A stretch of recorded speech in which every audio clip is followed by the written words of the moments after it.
Regina Guiô, nossa amiga da casa, vai fazer o preparo de hoje. Desculpa que eu faço o preparo de domingo.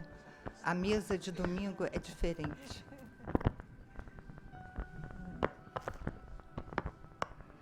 Ela não esquece de mim, não.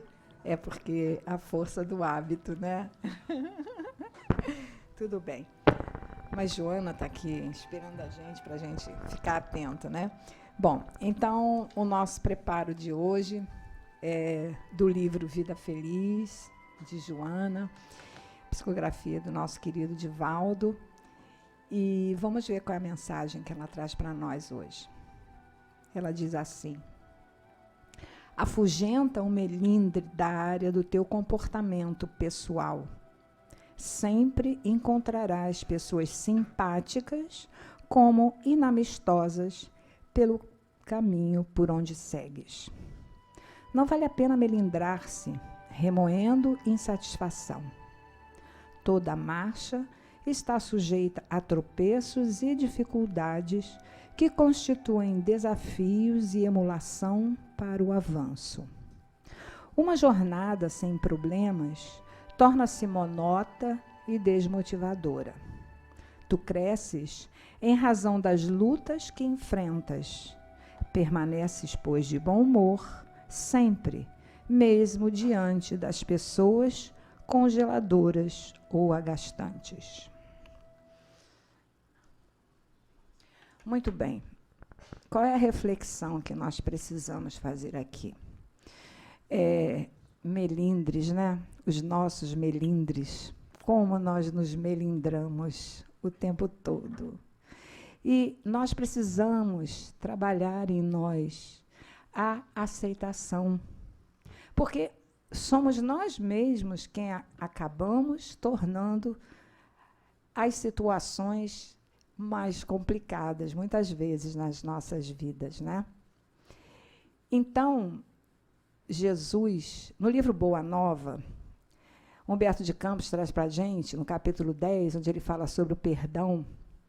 Então, ele conta-nos que um dia Jesus estava pregando no lago, quando ele chegou a Jerusalém, logo nas suas primeiras pregações. E ele fazia sempre o bem e ajudava as pessoas, como todos nós já sabemos, né?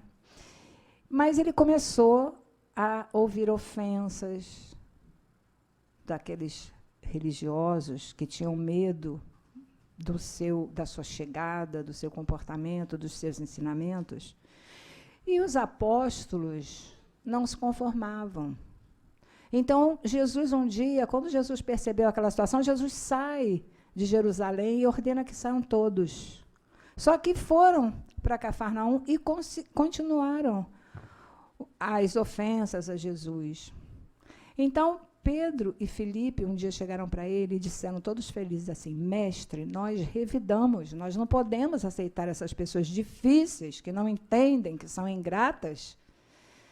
Então, Jesus falou para eles uma frase: se nós achamos o nosso companheiro insuportável, nós precisamos pensar que, muitas vezes, nós também somos insuportáveis, que, muitas vezes, eles têm a mesma sensação em relação a nós mesmos.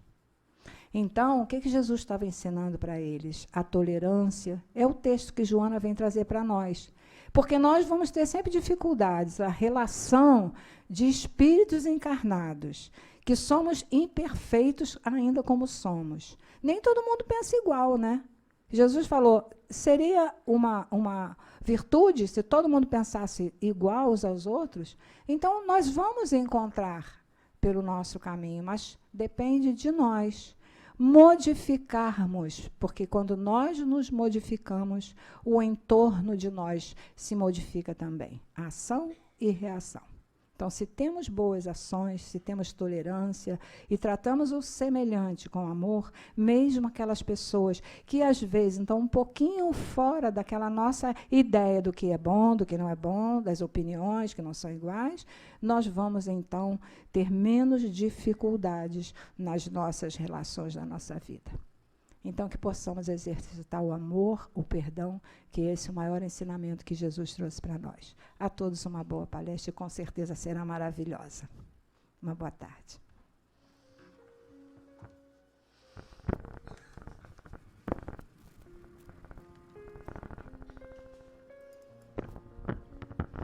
E assim, Senhor, aqui estamos para mais uma noite de estudos. E te pedimos, derrama sobre nós o teu manto de paz, de amor, de serenidade. Apazigua nossos corações, amplia nossa mente, abre os nossos corações. E te pedimos, Joana, inspira nosso amigo querido Marcelo Shoa na palestra que ele preparou para a noite de hoje. Graças a Deus.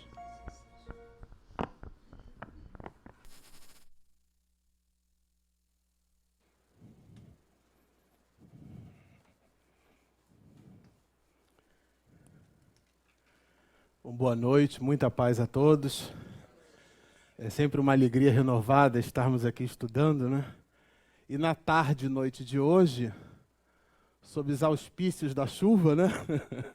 que insiste em nos visitar, nós vamos conversar sobre a última parte do capítulo 25 do Evangelho segundo o Espiritismo, que eu já passava ali pelos corredores e alguém disse assim para mim, nossa, mas que tema mais difícil, né? Não vos afadigueis pela posse do ouro, né? E aí se eu fosse, eu como sou filho de nordestino, então tenho o DNA nordestino, diria assim, não fica fustigado com isso não, né?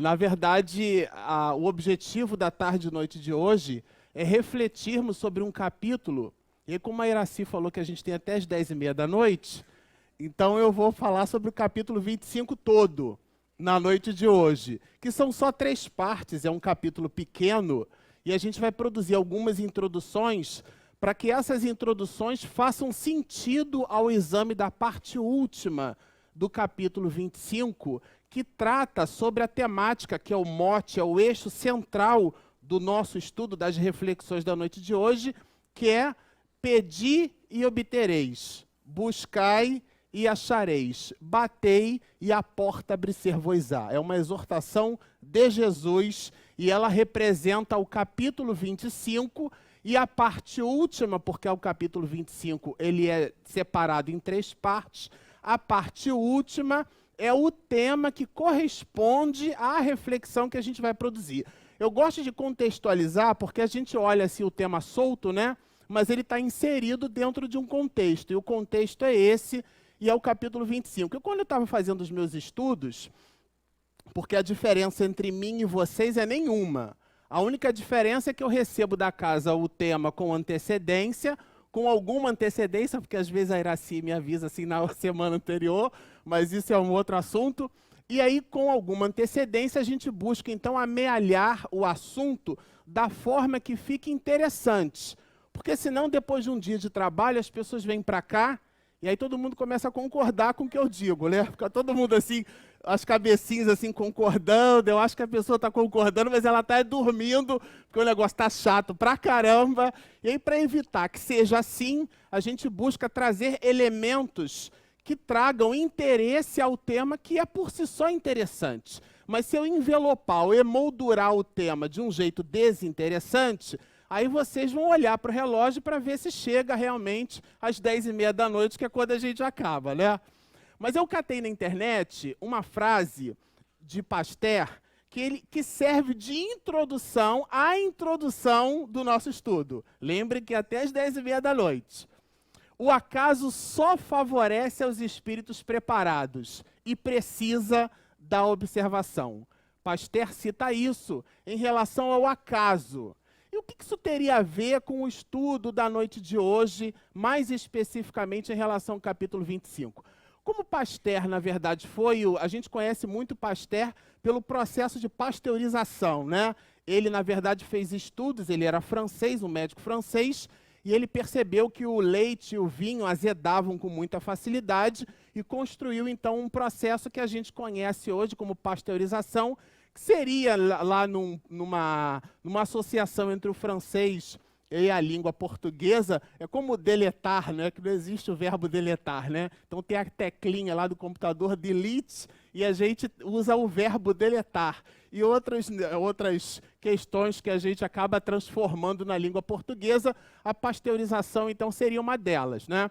Mas Pasteur, como era médico, a gente ficou lembrando de um assunto que é certamente do conhecimento da maioria, de Alexander Fleming, que é muito curiosa a vida dele, porque ele era pai de um jardineiro, né? E Fleming, aos 10 anos de idade, ele socorre um menino que era 2 anos mais novo que ele, e era nada mais, nada menos que o Winston Churchill, né? O primeiro-ministro britânico que todo mundo conhece, que inclusive foi graças a ele, dentre outras coisas, que Adolf Hitler se deu mal na Segunda Guerra Mundial. Todo mundo, quem não fugiu das aulas de história para comer merenda, lembra desse assunto. Mas o que a gente gostaria de destacar na tarde e noite de hoje é que ele, aos 10 anos de idade, né, Alexander Fleming, salva um garotote de 8 anos, que é Churchill, que estava se afogando ali num poço. Ele salva o menino, uma atitude descompromissada de uma criança, né?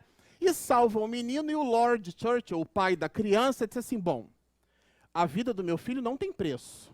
O seu filho acabou de salvar o meu filho. Eu sou um homem nobre, muito rico. Escolha o que você quiser. Uma casa no campo, o que você quiser eu lhe dou, porque a vida do meu filho, que o seu filho acabara de salvar, não tem preço. E o pai dele, então, um jardineiro, ele disse assim: olha, eu tenho onde morar. O seu pai já concedeu casa para que eu, então, cuidasse do seu jardim. O pai de meu pai já morou aqui e cuidou desse jardim.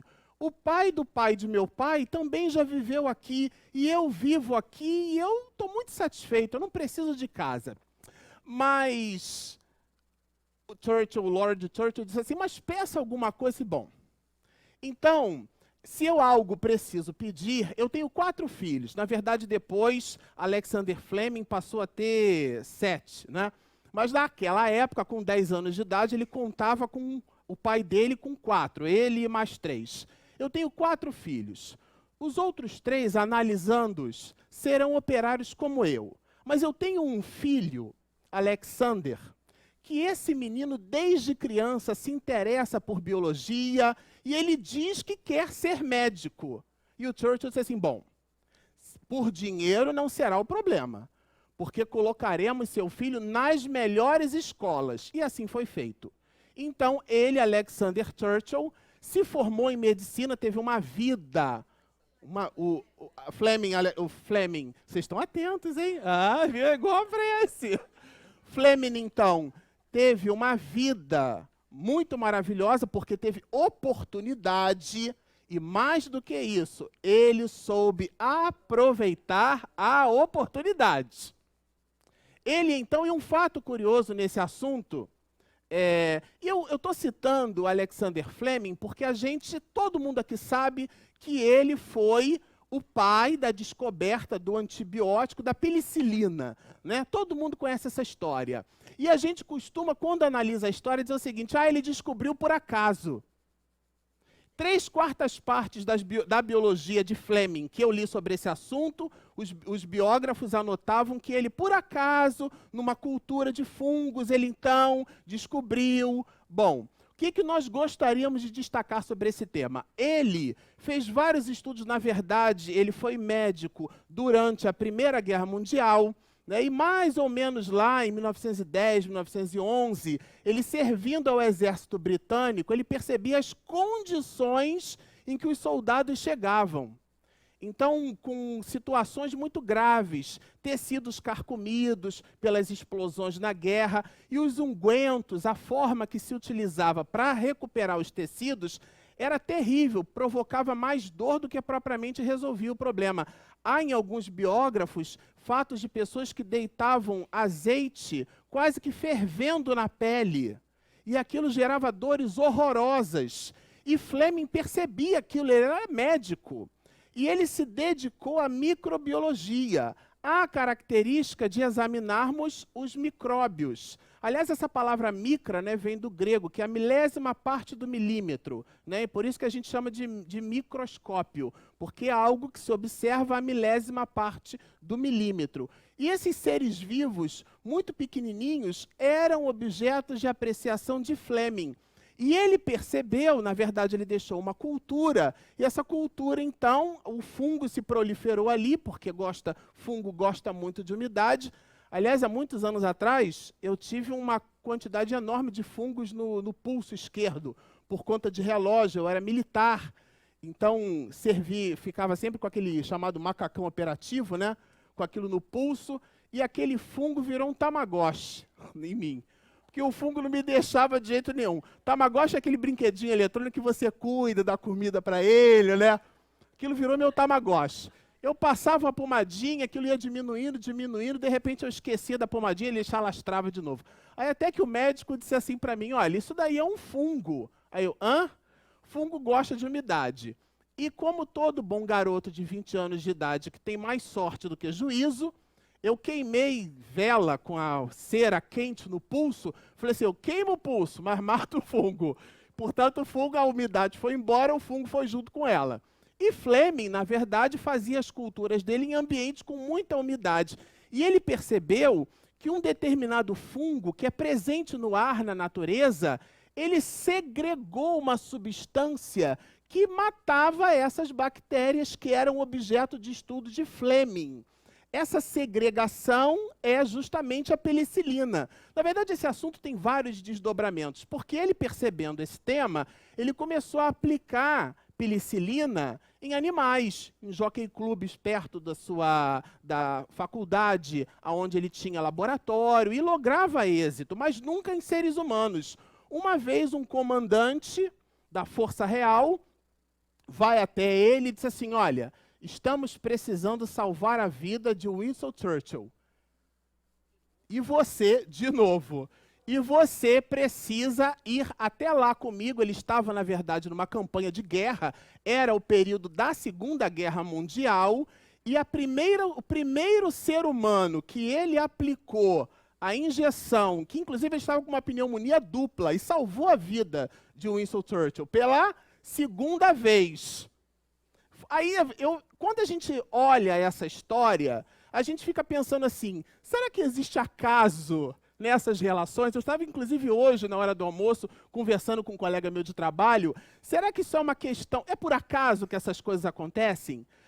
O mecanismo da engenharia social divina, promovendo, porque, inclusive, Churchill, ele foi um homem, foi o único primeiro-ministro que recebeu um prêmio Nobel de literatura, porque era uma criatura culta, era pintor, além de ser estadista, era artista, era escritor. Eu trouxe até alguns pontos, algumas falas do Churchill, né? Na verdade, Fleming, depois, ele compartilha, porque ele descobriu a penicilina, mas existia a necessidade de multiplicar, de produzir em série a penicilina. E 2 outros médicos, junto com ele, conseguiram produzir em larga escala.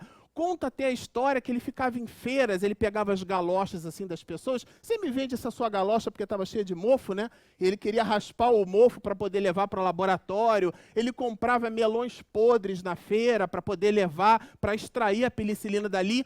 E nós, à época, ríamos de Fleming como se ele fosse um homem exótico, esquisito, e uma pessoa completamente fora de compasso. Na verdade, era um cientista com a mente muito, muito à frente de sua época. Isso por si só já é a palestra da noite de hoje, porque 3/4 partes de nós colocamos delírio no pensamento de pessoas que gostam e querem viver de forma correta.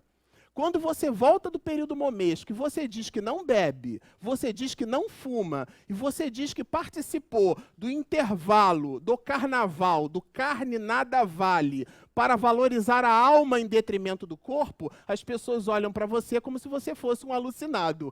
Do mesmo jeito que no século XIX olharam para Kardec, quando no diálogo com o senhor Fortier, disse aos 53 anos de idade, depois de 30 anos de magistério, o senhor Fortier vai até ele e diz assim, olha, eu venho de sessões onde as pessoas se reúnem, a gente faz perguntas para as mesas e elas respondem.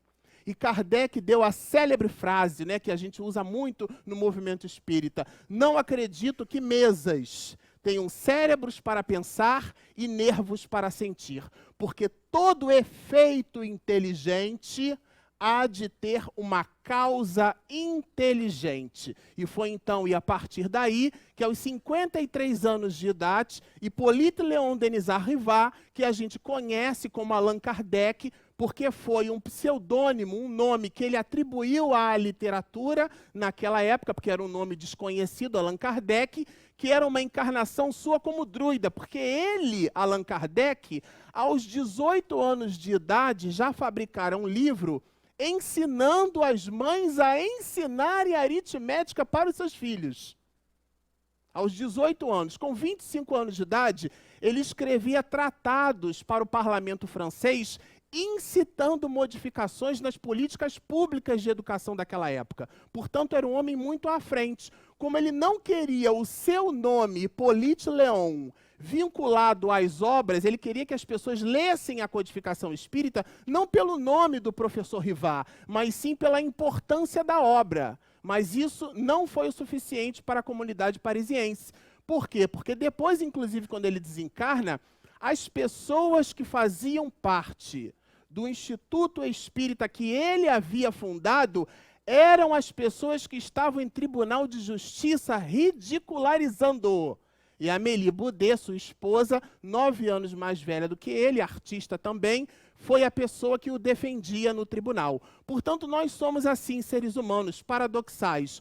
Quando nós encontramos outras pessoas com propostas à frente do nosso tempo, nós visitamos aspectos de ignorância comportamental e, por esse motivo, então, alijamos. Isso aí é um ET, uma criatura estranha, né? Não estou entendendo muito bem. Isso não foi diferente com Fleming.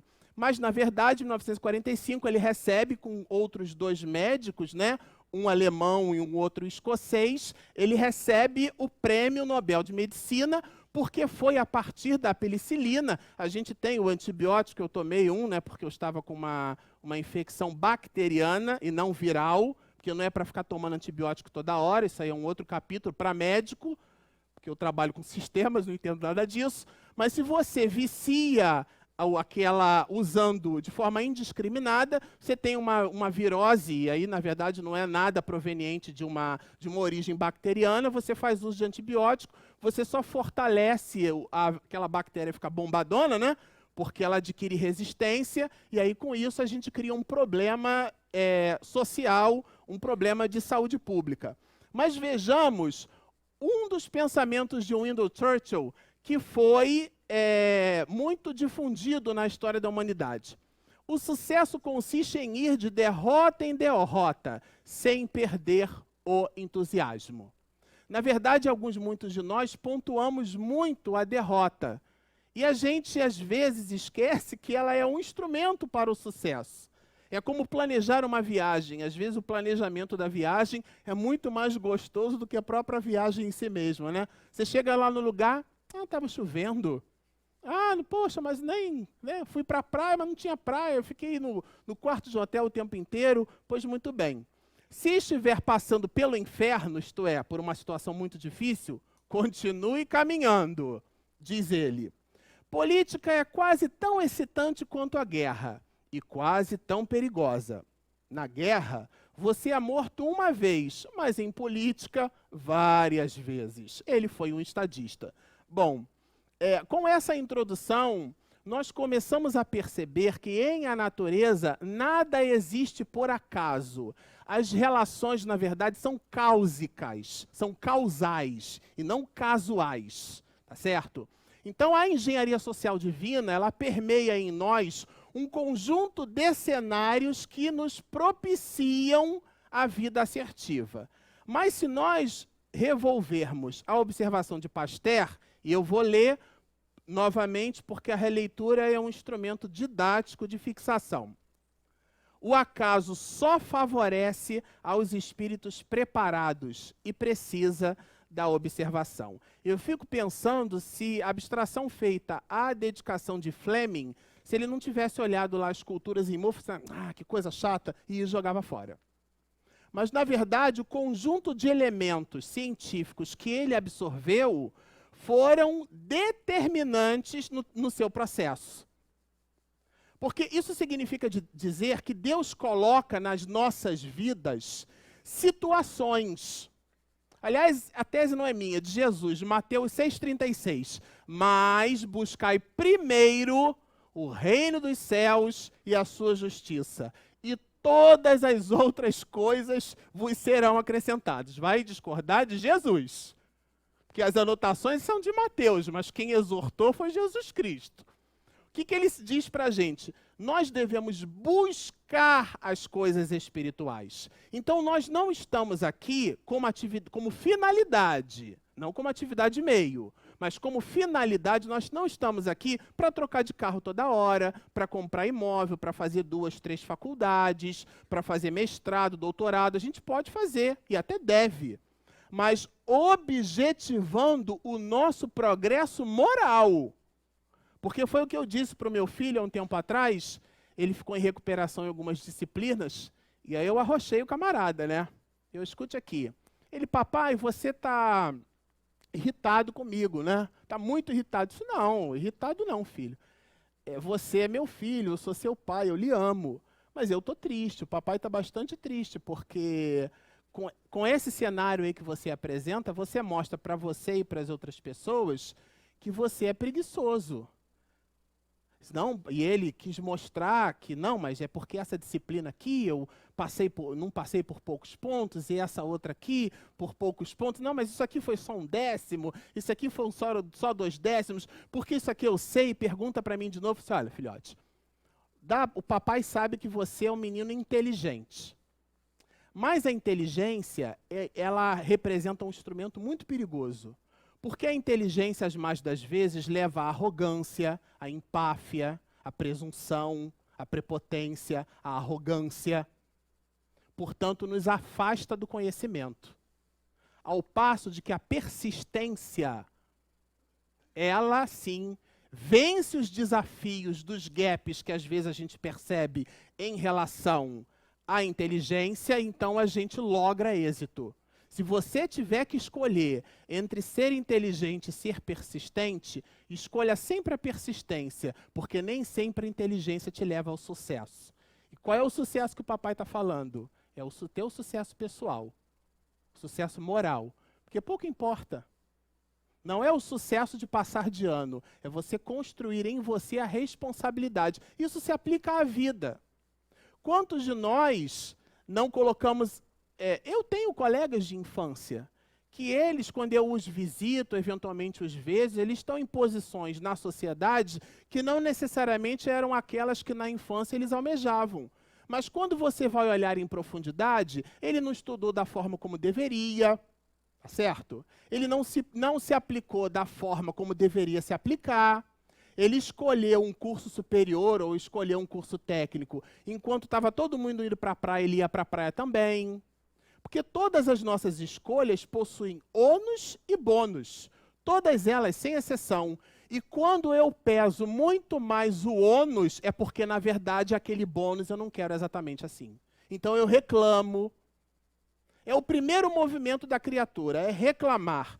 Quando eu fiz colégio militar, os nossos instrutores diziam assim, quando você não aguentar mais, é porque você ainda tem 40%.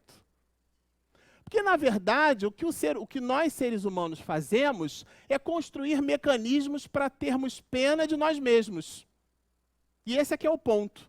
E aí Jesus produz a seguinte exortação, né? Que nós devemos ter um Deus em nós. Vós sois deuses. Quando os discípulos apreciaram o milagre de Jesus, eles podeis fazer o que eu faço e muito mais. É o que a Bíblia nos diz, tudo posso naquilo que me fortalece. Agora, o que te fortalece? Será que nós acreditamos de verdade no nosso potencial? Esse é o capítulo 25. Agora a gente já pode começar a palestra. Agora é que a gente vai começar a palestra. Agora nós estamos contextualizados com a proposta do capítulo 25. Agora sim dá para fazer a palestra.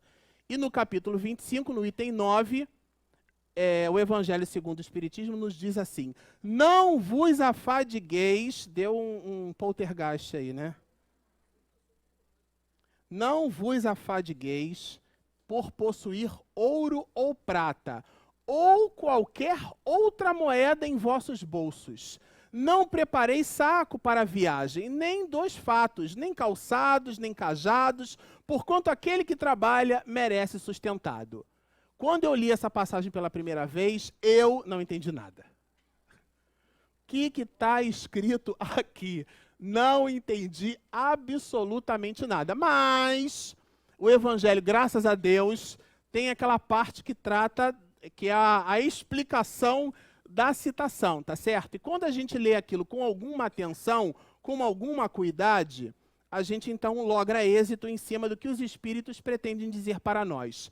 Ao entrardes em qualquer cidade ou aldeia, procurai saber quem é digno de vos hospedar, e ficai na sua casa até que partais de novo.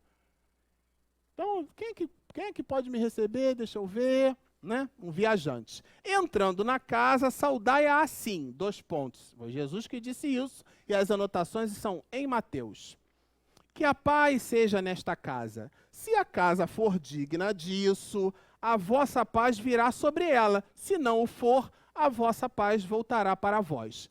Eu li essa parte, continuei sem entender absolutamente nada. Quando alguém não vos queira receber, nem escutar, sacudi ao sairdes desta casa ou cidade a poeira dos vossos pés. Digo-vos em verdade, Jesus dizendo, no dia do juízo, Sodoma e Gomorra serão tratados menos rigorosamente do que essa cidade. Mateus capítulo 10, versículos 9 a 15. Eu falei, meu Deus, deixa eu ler a instrução dos espíritos correndo, porque eu não entendi absolutamente nada do que está escrito. Mas a entidade veneranda diz assim: naquela época, nada tinham de estranháveis essas palavras que Jesus dirigiu a seus apóstolos. Eu já fiquei pensando, bom, então a ignorância é minha mesmo.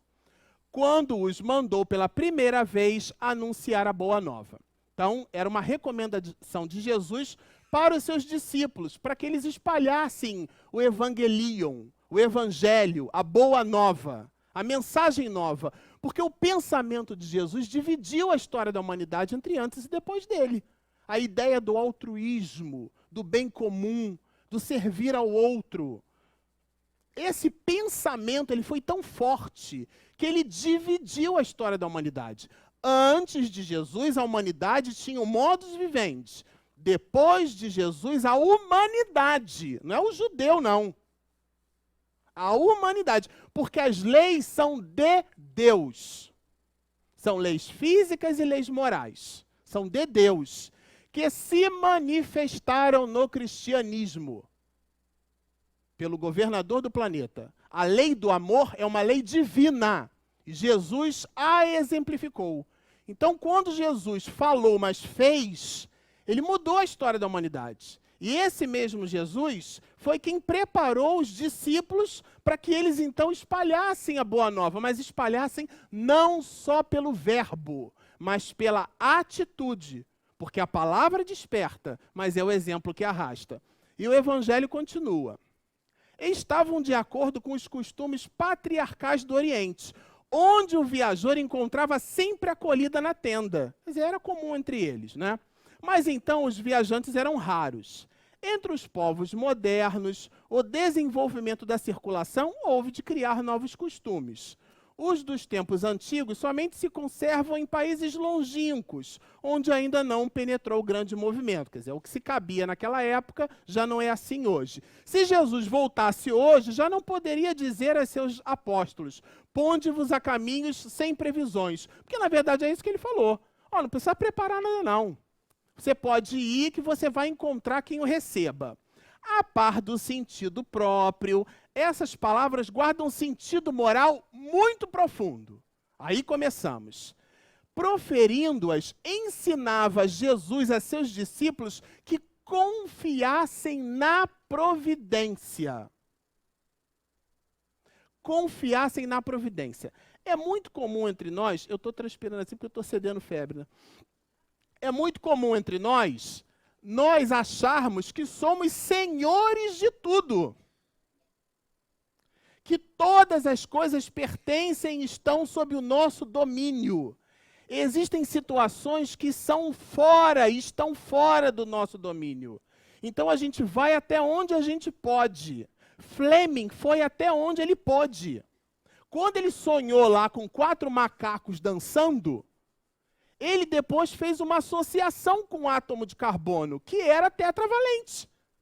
Que tem, para quem não fugiu das aulas de química da escola, tem 4 elétrons na última camada. Você diz, então é assim que eu consigo quebrar a parede da bactéria?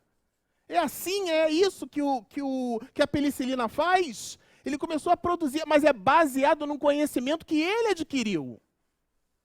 Então, na nossa vida, a vida coloca para a gente situações, é como cavar o pênalti. Agora você tem que chutar e fazer o gol. Existem momentos que pertencem a Deus, no nosso processo evolutivo, e outros que são exclusivamente nossos. E a gente precisa entender isso. Nem tudo delegar para Deus, que é o que a gente fazia no passado em outras religiões, a gente botava na conta do demônio, e tem espírita que bota na conta do obsessor. Não, isso aí é obsessor, porque mudou só de nome. Antes a gente chamava de demônio, agora a gente chama de obsessor. Mudou o nome, mas o paradigma é o mesmo. Sabe? E não é bem assim. Porque aquele que a gente diz ser nosso obsessor, às vezes ele quer ficar livre da gente, mas a gente sintoniza com e puxa ele de volta, aqui que eu prego você. Porque é uma lei de atração. A toda ação corresponde uma reação de mesma intensidade em sentido contrário, até que forças opostas atuem por sobre ela. Lei de ação e reação. E existe uma lei de afinidade, que está baseada na lei gravitacional. Né? Matéria atrai matéria pela razão direta das massas e pela razão inversa do quadrado de suas distâncias. É uma lei, gente. Se você pensa em coisas boas, sintoniza com o bem. É tão simples quanto. Agora, nós não somos uma linha reta. Nós temos picos e vales. Picos e vales. Só que esse pico e vale tem que ser ascensional. Nós não vivemos o tempo inteiro uma linha reta. Mas precisamos ter como objeto das nossas realizações o buscar por essa linha reta. Às vezes você quer esganar o sujeito. Você, deixa para lá, porque não vale a pena. Então, é domar esse homem velho, né, que a gente chama de homem velho, esse conjunto de existências. Porque se nós somos espíritas e reencarnacionistas, nesse momento aqui tem 200 falando junto comigo. Porque são as minhas últimas 200 encarnações. E mais essa. E aí eu vou escolher qual que deve aparecer. Que são os meus pendores, as minhas características. Aquelas situações dentro de nós que a gente diz que não gosta, mas a gente gosta.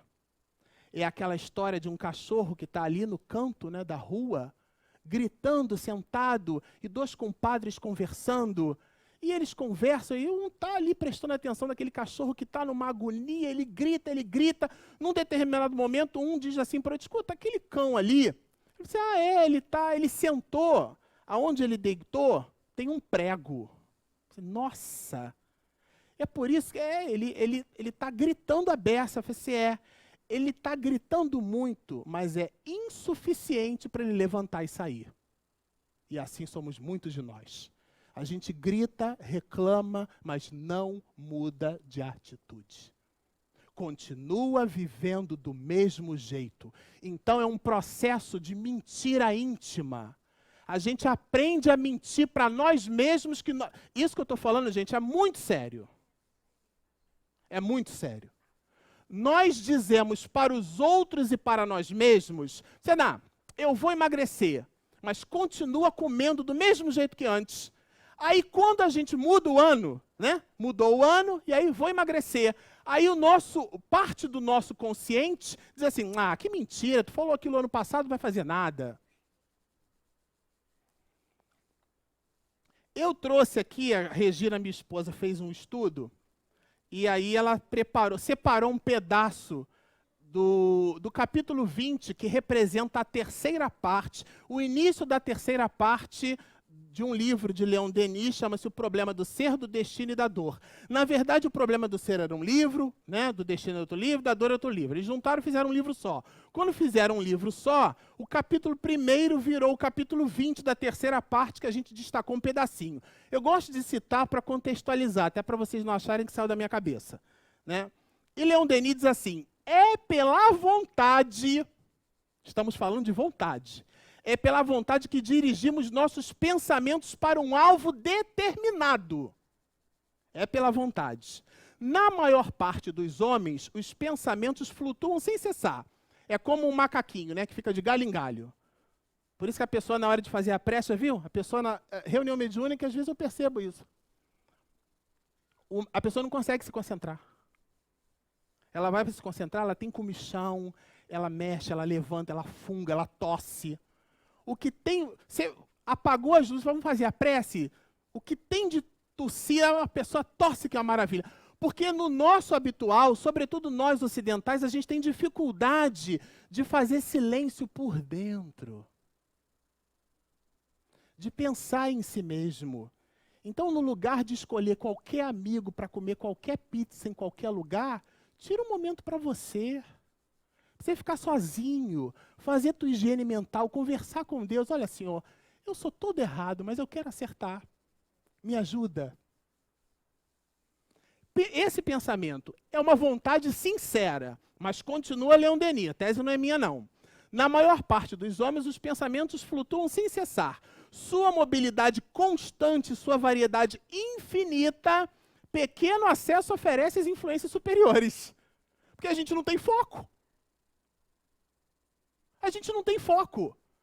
Então é a pessoa que diz assim, nossa, eu estou percebendo um espírito, ele está 10 anos do teu lado, só viu agora. Porque não tem foco. Ele está 10 anos ali do teu lado, te influenciando. E a palavra influência, ela não é negativa nem é positiva, ela é neutra. Ele está ali. Se for um mentor, um espírito amigo, ele está te ajudando, mas você não percebe, você não tem foco. Você vai para o oba-oba, é um barco à deriva, né? Tá certo? E ele continua aqui. É preciso saber concentrar, pôr o pensamento acorde com o pensamento divino. Quer dizer, sintonizar com Deus. Como é que a gente faz isso? Orando. Orar é abrir a boca da alma. Não é precisa ficar de olho fechado, de mão exposta, de joelho. Se quiser ficar, que fique. Eu gostava muito do professor Dr. Jorge Andréia, lá no Instituto de Cultura Espírita do Brasil, que ele fazia prece de olho aberto. Agora era ele, né? Porque a gente faz prece de olho fechado, se abrir ali a gente já quer olhar. Porque nós não somos concentrados. Precisa ter foco. E isso é uma meta. Não, eu quero ter foco, né? E a gente não acorda, agora tenho foco. Não, é o exercício. Tá certo? Bom, é preciso saber concentrar, pôr o pensamento acorde com o pensamento divino. Então, a alma... Olha o que ele diz aqui, gente. Então, a alma humana é fecundada pelo Espírito Divino, que a envolve e penetra. Tudo posso naquilo que me fortalece. É preciso acreditar. E ele vai mais além, tornando-a apta a realizar nobres tarefas, preparando-a para a vida no espaço, cujos esplendores ela enfraquecidamente começa a entrever entre estes mundos. Os espíritos elevados veem e ouvem os pensamentos uns dos outros, com os quais são harmonias penetrantes. E ele vai mais fundo. Leon Denis vai mais fundo quando fala de vontade. A vontade é a maior de todas as potências da alma. Vai discutir com o André Luiz. É, em sua ação, comparável a um imã. Olha o que ele fala. A vontade de viver, de desenvolver em nós a vida, atrai-nos todos os novos recursos vitais. Vontade. Tal é o segredo da lei de evolução. Então, o segredo da lei de evolução está na vontade. Senhor, eu quero. até aqui eu posso ir, daqui para lá é contigo. Daqui para lá eu não dou conta mais não. Mas o desejo sincero de servir com foco, com pensamento ligado à divindade, Leon Denis esclarece que é a maior potência da alma. Por isso que Jesus diz, vós sois deuses. Não foi uma querela. Ele reconhece em nós essa potência transformadora. Mas ele vai mais longe. O princípio de evolução não está na matéria, está na vontade, cuja ação tanto se estende à ordem invisível das coisas como à ordem visível e matéria. Esta é simplesmente a consequência daquela. O princípio superior, o motor da existência, é a vontade. Quando nós não logramos êxito em cima de uma atividade, é porque nos falta vontade. A gente diz que quer, mas o processo, eu já tenho um papelzinho obsessivo aqui, eu tenho 5 minutos. O processo é da boca para fora. É da boca para fora. Existe uma historinha, aliás é um filme, né? Aquele filme da Guerra nas Estrelas, eu gostava de acompanhar, né? Eu acho que eu já citei isso aqui uma vez ou outra, mas nunca é demais. Era aquele momento que o aprendiz Jedi vai procurar lá o Luke Skywalker. Aliás, o Luke Skywalker vai procurar o Yoda, o mestre Jedi. A história é assim, ele vai para um planeta meio estranho, todo pantanoso, e a nave dele afunda no pântano, sabe? E o menino, então, que era um menino, né, o personagem, recebe do mestre Yoda instruções para que ele se concentrasse, para que ele levitasse objetos, ele levita objetos de cabeça para baixo, é um filme hollywoodiano.